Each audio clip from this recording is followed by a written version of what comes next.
बिस्मिल्लाहिर्रहमानिर्रहीम। कल से कुछ वीडियोज़ जो है सोनमर्ग रिलेटेड सर्कुलेट किए जाते हैं सोशल मीडिया पे। वहाँ से मुझे पता चल रहा है कि कहीं कुछ लोग जो कि एक्चुअली मेरे अपोजिशन में थे और उन्होंने मुझसे इलेक्शन हारा है, तो उन्होंने कुछ सेल्समैन्स को अपने पीछे रख के कल कोई वीडियो बनाई है कि हमने डिज़ाल्व बॉडी कर ली है, जबकि व्यापार मंडल एसोसिएशन जो है सोनमर्ग 1979 में ये वजूद में आई है। हमारे पास अपने बायलाज है। अकॉर्डिंग टू बायलाज जो हमारी इलेक्शन होती है उसमें मैं इलेक्ट किया गया हूँ, ना कि सिलेक्ट किया गया हूँ। तो बायलाज के अकॉर्डिंग जब इलेक्शन होते हैं उसके बाद जितनी भी पावर्स है वो प्रेसिडेंट के हाथ में ट्रांसफ़र होते हैं तब तक जब तक इलेक्शन नहीं किया जाता है, इलेक्शन अभी कंडक्ट नहीं किया गया है, तब तक एक अबूरी हम एक बॉडी बनाते हैं जिसे हम इलेक्शन कमिश्नर किसी बंदे को नामज़द करते हैं। उसका काम है कि 4 दिन या 3 दिन इलेक्शन में लगे, उन 4 या 3 दिनों में उनका रोल रहता है। आफ्टर दैट जब इलेक्शन ख़त्म हो जाती है, उसमें विनिंग कैंडिडेट कौन है या लूज़ कैंडिडेट कौन है, वो उसमें फिर वो क्या है कि एक सर्टिफिकेट्स जो है जारी करते हैं। उसके बाद उनका काम ख़त्म हो जाता है तब तक जब तक नई इलेक्शन ना हो। तो कुछ लोगों ने कल मैं देख रहा था मीडिया के थ्रू ही, वैसे मैं पहले ये भी कहूँ कि ऐसे सोशल मीडिया पे चढ़ाने वालों को चाहिए था पहले मेरा जो है पॉइंट ऑफ व्यू लेना चाहिए था, क्योंकि मैं मसरूफ़ था 2-3 दिन से, तो मुझे पता चला मीडिया के थ्रू, सोशल मीडिया के थ्रू। जैसे कि आप लोग अभी आए, आप लोगों ने बुलाया कि ऐसा क्या मामला है, क्या मसला है। मैंने आपको बोला चलो मैं आपको इस पर जो है ब्रीफिंग दूंगा क्या मसला है। मसला ऐसा है कि अपोजिशन में जो कुछ लोग हैं उन्हें डेवलपमेंट जो है सोनमर्ग की वो रास नहीं आ रही है। That is the main reason. अभी खाली मुझे जो है 28/5/2025 को हमारी इलेक्शन हुई, जिसमें मैं एज़ प्रेसिडेंट जो है वो कामयाब हुआ। तब से लेकर अभी तक मैंने हिस्टोरिकल स्टेप्स उठाए with the help of district administration. जितने भी हमारे ऑफिसर्स हैं, ज़िम्मेदारान हैं, उनके पास मैं जब भी जाता हूँ लीगल अपनी जो है डिमांड लेकर, वो उसमें टाइम नहीं देते हैं उसको सॉल्व करने में। तो ये कुछ लोगों को रास नहीं आता है, तो उसकी वजह से उन्होंने एक प्रोपेगेंडा जो है पीछे से खड़ा करा कर, तो अकॉर्डिंग टू लॉ उन्होंने एक क्राइम करा है ये। क्योंकि मैं एज़ प्रेसिडेंट जिसके पास सारे पावर्स होते हैं, उसको ये भी पावर्स है कि वो एक बॉडी जब बनती है, प्रेसिडेंट के बाद वाइस प्रेसिडेंट है, जनरल सेक्रेटरी है या हमारा कैशर रहता है, अगर उनमें से कोई बंदा काम ना करे तो प्रेसिडेंट के पास ये पावर्स है, बायलाज के अंडर लिखा है कि वो उसको सेक कर सकता है। इसी ज़िम्मन में मैंने अपने जनरल सेक्रेटरी और कैशर को सेक करा था, चूँकि उनकी ज़िम्मेदारी थी, जनरल सेक्रेटरी की ज़िम्मेदारी रहती है मीटिंग्स को, मिनट्स ऑफ मीटिंग्स वगैरह ये सब कुछ मेंटेन करना और मीटिंग्स को ऑर्गेनाइज़ करना। वो बिल्कुल भी उसके पास टाइम नहीं था, तो इसलिए मैंने उसको सेक करा वर्बली अपने ग्रुप पे, जो अपना ग्रुप है हमारा, उसमें मैंने मैसेज डाली कि इनको मैं रिस्ट्रिक्ट करता हूँ कि जब तक कोई डिसीजन मैं नहीं लूँगा बोल्ड डिसीजन, तब तक मैं इनको सेक कर रहा हूँ, इनको रिस्ट्रिक्ट करता हूँ कि ये कोई काम ना करे। वो इस बहाने से मैंने करा कि वो काम नहीं कर रहे थे, अपना काम नहीं कर रहे थे। उसके बाद मैं जब सोशल मीडिया पे ये देख रहा हूँ, इसमें मैं ये समझ रहा हूँ कि ये चंद लोग जिन्होंने कल ये एक ड्रामा रचाया, इन्होंने पहले मेरी कैरेक्टर असैसिनेशन की। इसको मैं उस ज़ुमरे में भी लाता हूँ। और उसके बाद इन्होंने मेरा कोई पॉइंट ऑफ व्यू, कोई कुछ नहीं मेरे साइड से लिया, किसी जिसने भी ये सोशल मीडिया पे अपलोड करा, तो अकॉर्डिंग टू लॉ उनके साथ भी मैं निपटूंगा अकॉर्डिंग टू लॉ।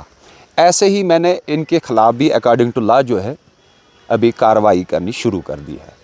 चूँकि एक इलेक्टेड प्रेसिडेंट जो हमारा बायलाज़ है, वो जब तक उसको इलेक्ट किया जाता है, हमने सिर्फ साल के लिए रखा है, साल के बाद हम नए इलेक्शन करते हैं। अभी मुझे 3 महीने हो रहे हैं। 3 महीनों में मैंने ऊपर वाले के फजलो करम से अपने जो सोनमर्ग में है मैग्डमाइजेशन का बड़ा मसला था वो भी करवाया, हमारे स्ट्रीट लाइट्स का मसला था वो भी करवाया, हमारे फुटपाथ्स का मसला था वो भी करवाया, जबकि उसमें भी यही अपोजिशन मेरी जो है वो उसमें भी रखना डालने की कोशिश कर रहे थे अभी। और इसके अलावा जो है हमारे मतलब वहाँ पर जो पब्लिक टॉयलेट्स बने हुए हैं, जब से वो बने थे कम से कम 20 सालों से, तब से आज तक उनको कभी भी जो है डिकम्पोजिशन नहीं हुई थी। फिर उसमें वो भी सारा कुछ मसला हल हो गया, वो भी मैंने करवाया। इसके अलावा हमारा वहाँ एक सोमो स्टैंड है, वो जब से वो बना है लगभग 4 डिकेड्स में कहूँगा, तब से आज तक उसमें कभी मैग्डमाइजेशन नहीं हुई थी, जिसकी वजह से काफ़ी धूल जो है वो हमारे पूरे मार्केट में उड़ रही थी, पूरे सोनमर्ग की ग्रीनरी पे उड़ रही थी। उस पर मैंने अल्लाह हुकाम से रिक्वेस्ट करके उस पर भी तेल डलवाया। तो इन लोगों को जो अपोजिशन में, आपको पता ही है अपोजिशन क्या चीज़ होती है। आजकल की अपोजिशन ऐसी है कि वो कंस्ट्रक्टिव नहीं है, वो डिस्ट्रक्टिव अपोजिशन होती है। क्योंकि अगर वो कंस्ट्रक्टिव होते तो वो सराहना करते, हाँ अगर मेरे काम में से कोई उनको अच्छा काम नहीं लगता वो मुझे मुंह पे बोलते ये काम आप सही नहीं कर रहे हो, तो वो तो एक जवाज़ बनता था उनके लिए, लेकिन वो है नहीं कोई जवाज़ उनके लिए।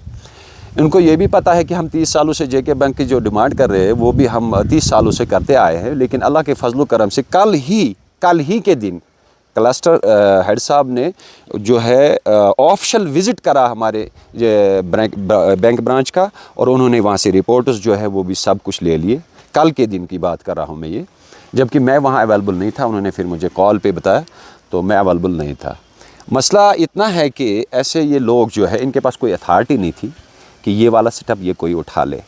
ये जो हमारे वहाँ जितने भी ऑनर्स हैं 135 ऑनर्स हैं जिनका वोट कास्ट करने का हक है, उनमें से आप उस वीडियो में भी देख सकते हो 15-20 लोग हैं टोटल। अगर वोट ऑफ नो कॉन्फिडेंस में भी हम जाए तो वो भी अंडर रूल्स जाना है। हमें किसी को ये हक नहीं है, हमें एक वहाँ पर जो है एक कॉन्स्टिट्यूशनल हेड को बुलाना है, उसके अंडर सुपरविजन में हमने वो काम भी करना है, न कि कोई बंदा उठ के किसी प्लेन पेपर पे घर में जाकर दस्तखत कर ले और फिर वो सोशल मीडिया पे वायरल कर ले। तो इस ज़िमन में मैं यही कहूँगा कि आप लोग सारे लोग मुझे कॉल कर रहे थे, आप लोग बिल्कुल टेंशन फ्री रहिए। मेरा टेन्योर जो है 1 साल का है, अल्लाह के फजल करम से वो मैं पूरा करूँगा, तो उसके बाद देखते हैं ऊपर वाले का क्या करना होगा। तो लेकिन इन लोगों के ख़िलाफ़ मैं कानूनी कार्रवाई कर लूँगा, क्योंकि एज़ अ प्रेसिडेंट अगर मेरे मार्केट में कोई ऐसा माहौल बना जो ये बनाना चाहते थे तो उसका रिस्पॉन्सिबल मैं हूँ, तो मैं वो करने की इजाज़त कभी नहीं दूँगा। जो भी मेरी डेवलपमेंट अभी हो रही या होनी है, इंशाल्लाह जब तक मेरा टेन्योर है मैं वो पूरा करके रहूँगा। मुझे कहाँ भी जाना पड़े, किसी सर के पास जाना पड़े, मैं जाऊँगा उनके लिए, तो अपने ये काम करवाने के लिए। चूँकि ये एक टूरिस्ट डेस्टिनेशन है, ये कोई ऐसा मतलब कोई वो वाला स्टॉप नहीं है जहाँ पर चलेगा, ये टूरिस्ट डेस्टिनेशन है। यहाँ पर लास्ट ईयर 12 लाख जो है टूरिस्ट्स ने जो है एंट्री की सोनमर्ग में हमारे, ये रिकॉर्ड लास्ट ईयर की बात कर रहा हूँ मैं। तो इस साल भी अल्लाह के फजल करम से काफ़ी अच्छा फ्लो था। फिर बदकिस्मती से जो है 22 अप्रैल का जो वाक़ा हुआ, जो एक कायराना एक वाक़ा एक कायर ने करके चला गया, हमारे ऊपर एक बड़ा ही गहरा ज़ख़म देकर चला गया, उसको अभी हम थोड़ा थोड़ा जो है उस ज़ख़म को अब बनने की कोशिश कर रहे हैं, उसको हम मरहम लगाने की कोशिश कर रहे हैं। तो अल्लाह के फजल करम से अपना जो है सबसे मैं जो अभी ये कहूँ कि अपने एलजी साहब का हम शुक्रगुज़ार है, जिसने कि लास्ट आपने कुछ दिन पहले वो ऑर्डर देखा होगा, जितने भी कुछ रिस्ट्रिक्टेड डेस्टिनेशंस बंद किए गए थे टेम्परेरी, उनको भी ऑनरेबल एलजी साहब ने जो है ओपन करने का बाज़ाब्ता ऑर्डर पास करा है। तो उनका हम शुक्रगुज़ार है। उसकी वजह से मैं ये कह रहा हूँ कि उन्होंने एक रात को ऑर्डर निकाला, सुबह से हमारी क्वायरीज़ आनी स्टार्ट हो गई। चूँकि मैं एक होटलियर भी हूँ, चूँकि मैं एक ट्रैवलर भी हूँ, और इसके अलावा मैं एक प्रेसिडेंट भी हूँ। मैं सबके साथ मतलब मुंसलिक हूँ, मुझे पता है कहाँ क्या चल रहा है, कैसे चल रहा है। अभी मैं कहूँगा आपको कि आपको कोई भी बता सकता है, आप ख़ुद भी ये चीज़ देख सकते हो कि अभी कम से कम 20% जो अपना है टूरिस्ट जो है रिवाइव फिर से हुआ है, और आने वाले महीने में इतना बूस्ट होगा कि आप लोग खुद देखोगे, क्योंकि उस पर काम चल रहा है। ऑनरेबल एलजी साहब इस पर खुद काम कर रहा है, ऑनरेबल जो अपने सीएम साहब है वो इस पर काम कर रहा है।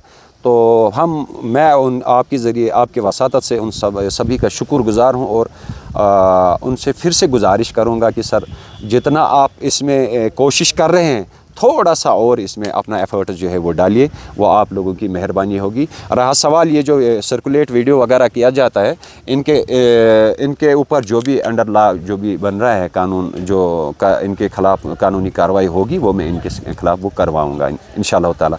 तो बाकी अगर आपको कुछ और सवाल पूछने हैं तो पूछ सकते हो। ये आपने वजह सवाल करा कि आप कह रहे हो कि सोनमर्ग में जितने भी लोग हैं जिन्होंने आपको इलेक्ट किया है कि वो अभी है। देखिए, इलेक्शन फॉर 1 ईयर होती है, ये एक बार होती है। एक बार उन्होंने अपना जो है वोट वो कास्ट करा है 1 साल के लिए। 1 साल के बाद वो अपना फिर से जो है रिज़ल्ट वो दे सकते हैं, ठीक है। तब तक मैं कुछ नहीं कहूँगा। जब वो अगले साल में इलेक्शन में जाऊँ तब मैं कह सकता हूँ ये मेरे साथ है या नहीं है। मुझे उतारा किसी ने नहीं है। आपके मतलब इसमें इल्म में ये बात लाना चाहता हूँ। पहली बात, अगर किसी को रिज़िग्नेशन देनी है, रिज़िग्नेशन उसको अपनी प्रेसिडेंट के पास लानी है, न कि जिसने इलेक्शन करवाया है। वो फॉर 2 डेज़ होता है इलेक्शन कमिश्नर। ये कौन सा डेमोक्रेटिक प्रोसेस है अगर उन्होंने ये करा है? पहली बात है वो डेमोक्रेटिक प्रोसेस नहीं है, उन्होंने बियॉन्ड द लॉ ये करा है सारा कुछ। ये कॉन्स्पिरेसी है एंड नथिंग एल्स। और मैं ये भी देख रहा हूँ कि इसके पीछे बहुत सारे लोग हैं जो कॉन्स्पिरेसी कर रहे हैं। उनका भी मैं बड़ा बखूबी उनको भी देख रहा हूँ कि वो कैसे कॉन्स्पिरेसी कर रहे हैं। सबसे बड़ी बात है इसमें करेक्टर असैसिनेशन का मसला है। इन्होंने करेक्टर पे ये एक सवाल या निशान लगाया है। चूँकि मैं एक सोशल वर्कर भी हूँ, मैं एक रिप्रेजेंटेटिव हूँ 140 लोगों का, उसके अलावा पूरे सोनमर्ग एरिया का। तो इसमें अगर किसी बंदे का करेक्टर असैसिनेशन इस बहाने पे करना है कि वो डेवलपमेंट कर रहा है, तो मैं यही कहूँगा कि इन लोगों को मैं कानून के दायरे में लाऊंगा। मैंने कहा ना आपको, मैंने वर्बली उनको सेक करा है, इसलिए करा है, जनरल सेक्रेटरी और कैशियर को इसलिए सेक करा है कि उन्होंने अपना काम नहीं किया। जैसे लाइक मैं आपको कहूँ, अभी तक हमारी जो है हिस्टोरिकल जो मैं कहूँगा कि विजिटर्स हुए हमारे सोनमर्ग में, जैसे ऑनरेबल एलजी साहब का हुआ, जैसे ऑनरेबल सीएम साहब का हुआ, जैसे ऑनरेबल डिप्टी सीएम साहब का हुआ, जैसे ऑनरेबल अपनी हेल्थ मिनिस्टर साहिबा का हुआ, और हाल ही में ऑनरेबल एमपी रूला साहब का हुआ। तो मैं कह रहा हूँ उनको कि आपने कहाँ पर लिखे हैं ये मिनट्स ऑफ मीटिंग, क्योंकि कल को कोई ऑडिट लगता है, हमें ये देना है आगे। हमें कल को जब 1 साल के बाद हमें अपनी प्रोग्रेस दिखाएंगे क्या हम? तो उसकी वजह से वो मुझे बार बार यही कह रहे थे कि हमारे पास टाइम नहीं है। तो इस वजह से मैंने उनको रिस्ट्रिक्ट किया है। हाँ, अगर अब उनको रिजिग्नेशन देनी थी मेरे पास लानी थी, तो अगर मैं उनका वो एक्सेप्ट करता तो फिर दूसरी बात थी। और हमारे बायलाज में ये है कि प्रेसिडेंट जो एज प्रेसिडेंट है उसके पास सारे पावर्स होते हैं। बॉडी जो एग्जीक्यूटिव बॉडी बनती है उसके रिलेटेड ये कि अगर वो बॉडी काम नहीं करेगी अपना, तो वो एज ए प्रेसिडेंट उनको वो सेक कर सकता है और दूसरे बंदों को अपॉइंट कर सकता है। मैंने कहा ना आपको, मैंने सोशल मीडिया के थ्रू देखा मेन कॉन्स्पायरर इसमें जो है वो उन्होंने जो मेन इसमें जो है रोल अदा करा, और अपोजिशन लीडर जो है उसने मेन रोल है। आपको कोई टेंशन नहीं है, बॉडी जैसी है वो बनती। अगर मुझे चाहिए लगा कि मुझे कुछ लोगों को और ऐड करना, मैं उनको कर लूँगा under the bylaws of the view permanent traders association. अभी मैंने उनको एक मौका दिया था, मैंने उनको वर्बली कहा था कि रिस्ट्रिक्ट किया था, मैंने मौका दिया था। अब उन्होंने जो रिजिग्नेशन दी किसके पास है? मैंने उनकी रिजिग्नेशन अभी तक भी जो है देखी नहीं है, और ना ही मैंने उसको अप्रूव करा है। मेरी यही अपने सारे जो ऑनर्स है, जो किराएदार है, सब के लिए यही मैसेज है कि आप अपना काम एतमानान से करिए, अमन व अमान में से करिए। जैसे आप कर रहे हैं, आज तक करते आए हो, ऐसे ही करते चलिए। जहाँ भी आपको कोई परेशानी हो, आप अपने प्रेसिडेंट साहब को अपने सामने देखो पाओगे।